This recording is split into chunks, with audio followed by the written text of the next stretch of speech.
Պարոն Մելիբեկյան, նախ հետաքրքիր կլիներ, իհարկե ձեզ հաճելի չի, ես նաև ձեր դեմքի արտահայտությունից եմ հասկանում, որ տհաճություն եք ապրում, երբ ձեր հրաժարականի մասին են խոսում, դուք հանրային դեմք եք եւ դրան էլ պետք է պատրաստեք, համենայն դեպս բավականին զուսպ են իմ գործընկերները, այնպես չեն արտահայտվում, ինչպես ձեր մասին արտահայտվում են ձեր ճանաչողները, օրինակ ՖԱՖ-ի անդամները, նրանք ովքեր ձեզ հետ համագործակցել են ժամանակին որպես լրագրող, այսքան ֆուտբոլի հետ կապ ունեցող մարդիկ շատ ավելի կոշտ գնահատականներով են ձեր մասին խոսում եւ որ փաստարկում են հրաժարականի պահանջը, սա ուղղակի հենց այնպես ռեպլիկ։ Հիմա հարցս, հետաքրքիր կլիներ իմանալ, թե ձեր պարտության այդ սահմանը իսկապես 9-1-ն է, թե ոչ, հաշիվը։ Ձեր պարտությունն ընդունելու այդ սահմանագիծը 9-1 հաշիվն է, թե ոչ։ Երկրորդը, հաշվի առնելով, որ մենք լրագրող ենք եւ ձեզ մոտ գալուց առաջ բնականաբար հետաքրքրված մարդիկ մեզ կարող էին հարցեր ուղղել, ես այդ հարցերը ուղղեմ հիմա ձեզ, ուրեմն դուք քիչ առաջ ձեր խոսքում նշեցիք, որ ակադեմիան, որը վաղ շաբաթում կառուցվել էր եւ հանձնվեց շահագործման 17 թվականին, դա հանձնել եք ՆՕԱ-ին։ Ինչ հիմքերով եք հանձնել, դա որպես այսպես ասած անհատույց օգտագործման կամ պայմանագիր է կնքվել որոշակի կամ վաճառք է իրականացվել, որովհետև կան պնդումներ, որ առնվազն 600-ից 700 միլիոն դոլարով իրականացվել է վաճառք ՆՕԱ-ի վրա եւ այդ մասով չկա որևէ փաստաթուղթ։ Կներեք, էմոցիոնալ արձագանքներս առանց էմոցիոնալ արձագանքների հիմա դուք եւ կներեք խնդրում եմ իմ նույնաբովանդակ նաեւ տեղեկություններ են շրջանառվում Ավանում գործող ֆուտբոլի ակադեմիայի մասին, որ ժամանակին դուք նաեւ այդպիսի պլաններ եք ունեցել մասնատված շահագործման հանձնել ինչ որ կառույցների եւ ասում են, որ գործարք է քննարկվել օրինակ Տաշիրի Սամվել Կարապետյանի հետ, խնդրում եմ նաեւ հերքեք կամ հաստատեք այս տեղեկությունները, բայց էլի հարցեր ունեի պարոն Նիկողոսյանի հետ կապված, գուցե դա արդեն պարոն Նիկողոսյանին տամ, հա։ Ուրեմն, գիտեք, ես երբ որ խոսում ենք աբսուրդից, աբսուրդը սահմաններ ունի։ Երբ որ դուք խոսում եք 600-700 միլիոն դոլարով, դուք հասկանում եք ինչի մասին ենք խոսում։ Ներողություն դրան, ներողություն եմ խնդրում, եթե դոլարը։ Հիմա, ուրեմն մեր բոլոր ենթակառուցվածքները մեր չէ, մեզ պատկանում, ընդհանրապես ֆուտբոլի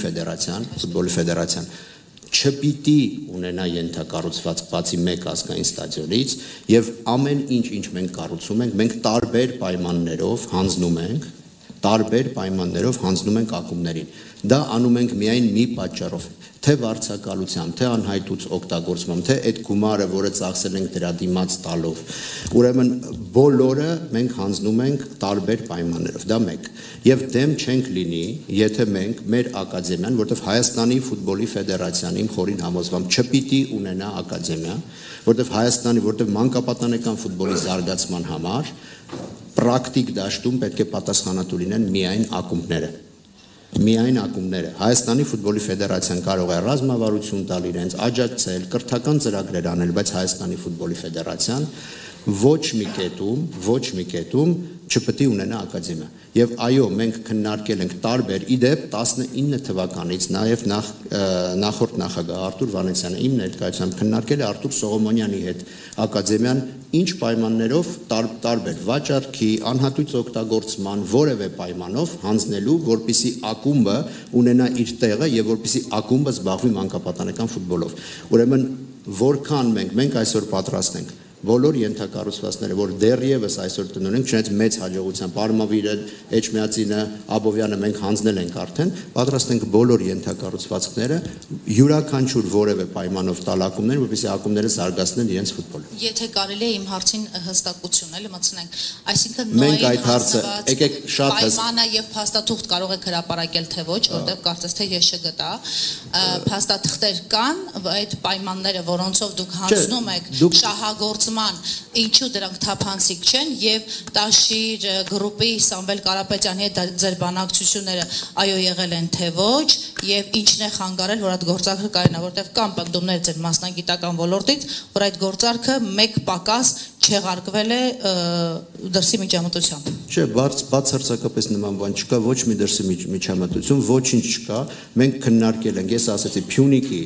սկսած 19 թվականից հետո Փյունիկը հրաժարվել է եւ Արարատ Արմենիայի հետ եւ եթե մենք ընդհանուր պայմաններով հասնենք համաձայնության, մենք մեծ հաճույքով անհատույց օգտագործման պայմաններով կհանձնենք։ Չի ստացվում, որովհետև բազմաթիվ հարցեր կան, բայց ես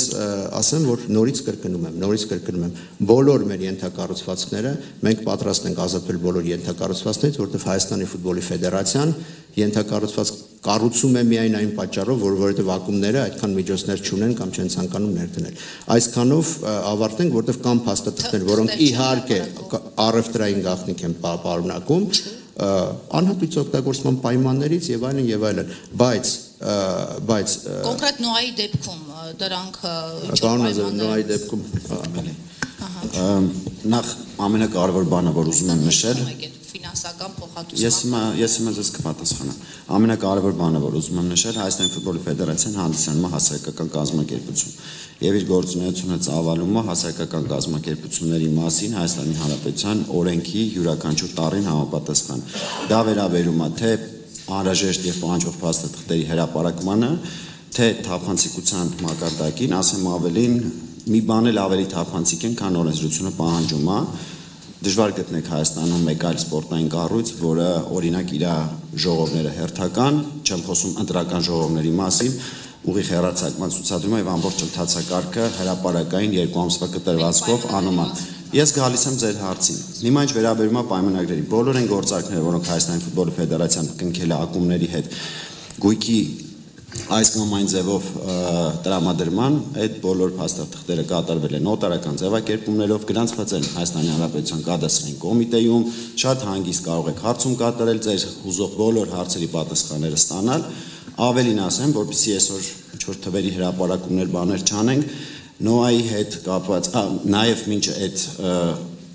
անհատույց վարձակալություն տրվում, թե ինչ ֆորմատով է տրվում, կախված է նաև ակումբի սեփականատիրոջից իր հետ բանակցությունից եւ իր ցանկությունից։ Ու այդ ամբողջը շատ լավ հրապարակված է բաց ձևով Հայաստանի ֆուտբոլի ֆեդերացիայի ֆինանսական հաշվետվություններում 2023 թվականի ֆինանսական հաշվետվությունը, որ բացեք, ամեն դեպս վաճառքի դուք անընդհատ չեք ուղիղ ասում խնդրում եմ բացեք ֆինանսական հաշվետվությունը,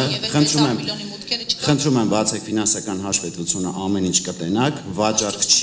վաճառք չի, X գումարը ծախսվել է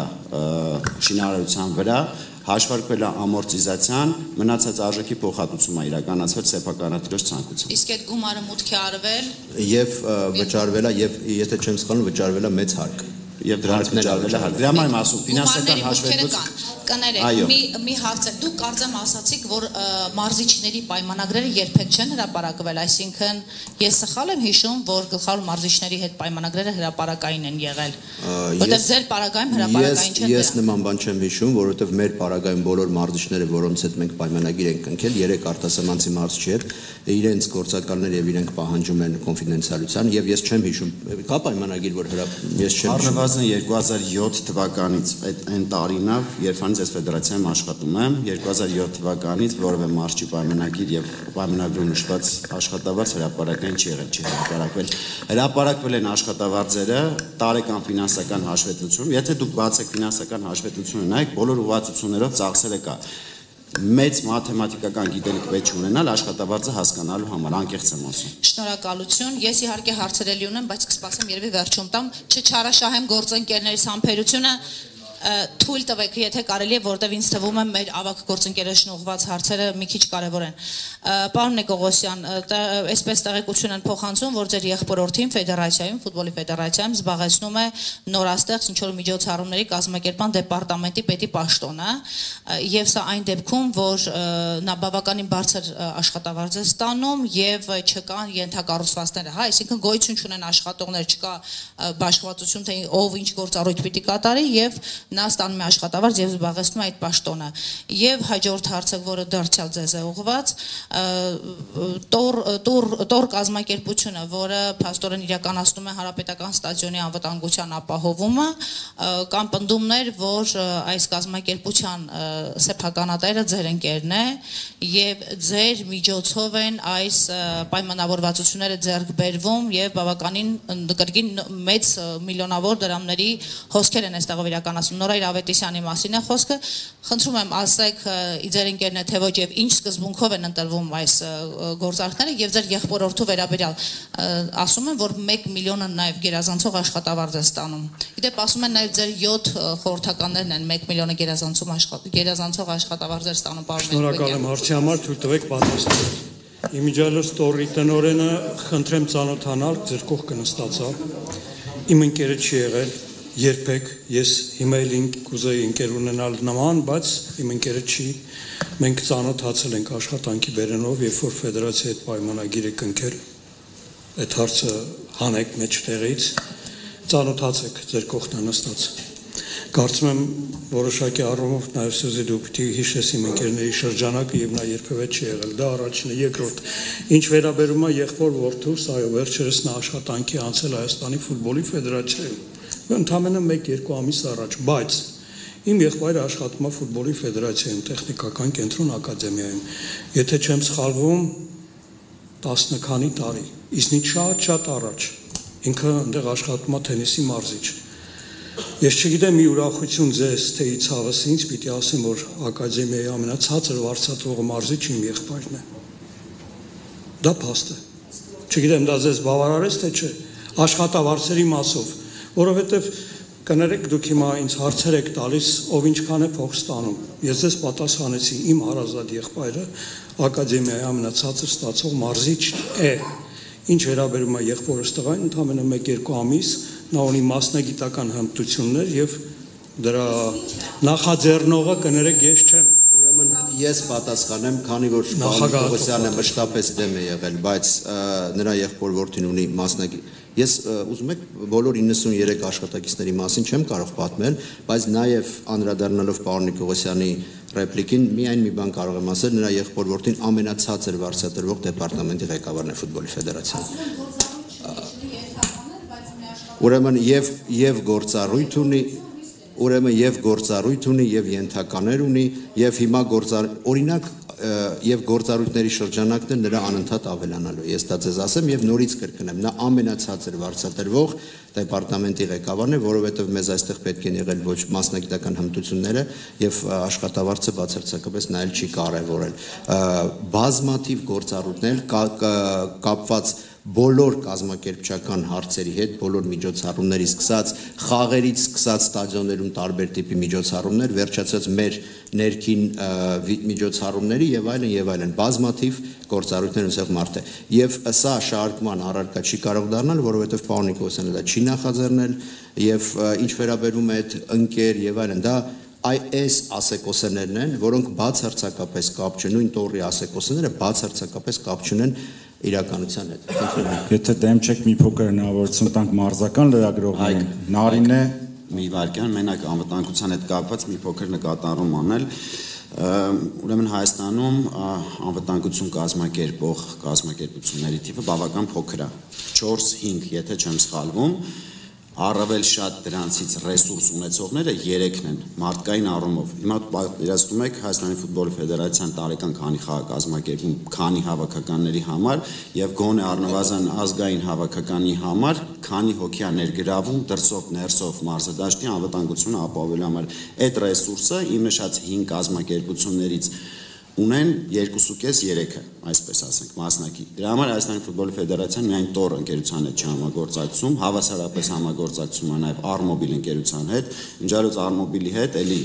2007-8 թվերից համագործակցում ենք։ Յուրաքանչյուրն ունի իր դերակատարությունը, աշխատանքների եւ պարտականությունների հստակ բաշխվածություն կա արդեն մոտավորապես 5-6 տարի խաղերի կազմակերպման ժամանակ, տոր ընկերությունը այո նաև ֆեդերացիայի կառույցների անվտանգությունն է ապահովում եւ հետո այդ մարտիկ ներգրավում է խաղերի կազմակերպման անվտանգությանը, իսկ ընդհանրապես մնացած իմ նշած 5 կազմակերպություններից ինչու են ընտրվել այդ երկուսը, որովհետեւ այդ երկուսը առաջարկել են եւ բարբերաբար դա թարմացվում է, հա, մենք մի անգամ չենք հարցել ու սպասում, բանալ չենք անում, գին որակ լավագույն հարաբերակցությունը։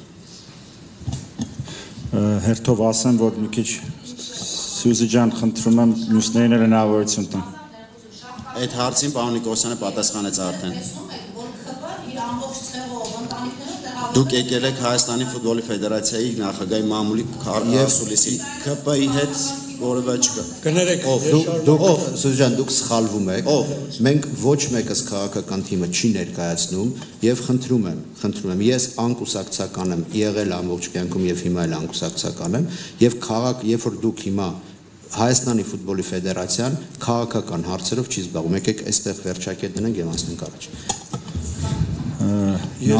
Ես ուղղակի շարունակեմ, եթե չեմ սխալվում, հետքի լրագրողը գնաց, այստեղ էր։ Գիտեք, մի հատ հետքում կապված է ձեր ասացի հետ, մի հատ հոդված եղավ, որ Աբովյանի ստադիոնի շինարարությունը արել է իմ ընկերը։ Ես Երևանցի եմ, Երևանում եմ ծնվել, ապրում Երևանում, շատ քայլում եմ Երևանին, շատ մարդ է Երևանում ճանաչում։ Գիտեք խնդրեմը որն էր, որ հոդված գրողը իմ ընկերոջն էր։ Որ ես աշխատել եմ հայկական ժամանակում։ Շատ դժվար է ասել այսօր այդ ընկերոջը, եւ եթե այդտեղ շատ մանգանք, այստեղ մեծամասնությունը ընկերներ են։ Դա բերել կապել անձնականին շատ սխալ է։ Դու գնահատեք մարդուն։ Գնահատեք 6 տարի այստեղ աշխատում ենք որևէ ազգ բարեկամ եղբոր տղա եք ասում եղբոր տղան շատ ավելի բարձր աշխատավարձա թողել եկել օգնելու ես բերեցի ձեզ իմ եղբոր օրինակը ցույց տվեք Մելիք Բեկյան Արմենի որևէ բարեկամ որ աշխատում է ֆեդերացիայում հավաքականում ցույց տվեք ֆեդերացիայից որևէ աշխատողի ցույց տվեք իմ բարեկամներին ցույց տվեք որ ես բերել տեղավորել եմ դուք չեք կարող նման դեպք գտնել եւ երբ որ ասում են ընկեր այստեղ